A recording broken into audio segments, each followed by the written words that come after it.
ஏய், என்ன ஆச்சுடி? என்னடி இப்படி அலங்காரம் எல்லாம் பண்ணிருக்க? அம்மா என்னைய உனக்கு பதிலா பொண்ணாக்க பிளான் பண்ணிச்சுக்கா. நல்ல வேலை அவங்களாம் போயிட்டாங்க. ஏன் உன்னை ரெடி பண்ணுச்சு? அதுக்கு என்ன பைத்தியமா புடிச்சிருக்குது? சாரிக்கா, அம்மா சொன்னதை கேட்டதும் நான் தான் ஒத்துக்கிட்டேன்.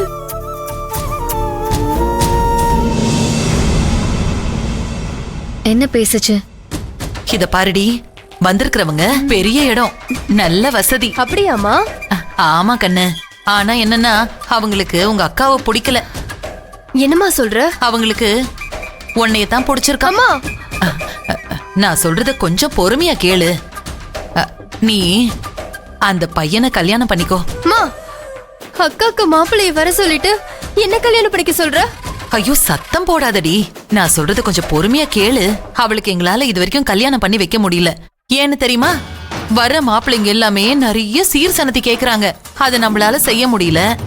அதனால இல்லம்மா, நாம அக்காவுக்கு ஒரு நல்லது பண்ணணும்ல. நீ இந்த பையனை கல்யாணம் பண்ணிக்கிட்டா அக்காவோட கல்யாண செலவு எல்லாம் அவங்களே பாத்துக்கிறேன்னு சொல்றாங்க. மா, அதெல்லாம் முடியாதுமா, நான் படிக்கணும். இத பாரு, நீ மாப்பிள்ளை வீட்ல இருந்தே படிக்கலாம். அவங்க அதுக்கு ஒத்துக்கிட்டாங்க. என்னம்மா நீ இப்படி எல்லாம் பண்ற? இத பாரு, உங்க அக்காவுக்கு ஒரு நல்லது நடக்கணும்ல, அது நாம தானே செஞ்சாகணும். தயவு செஞ்சு ஒத்துக்கோ. மா, என்னம்மா இப்படி எல்லாம் சொல்ற? சரி, நீ ஒன்னும் பேசாத. எல்லாத்தையும் நாங்க பாத்துக்கிறோம். எல்லாம் நல்லபடியா நடக்கும். நீ வா வா. இல்லம்மா, வான்னு சொல்றேன்ல.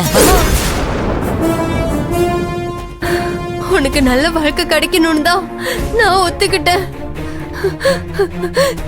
கடைசியில அவங்க ஒண்ணுதாங்க கேக்குறாங்க.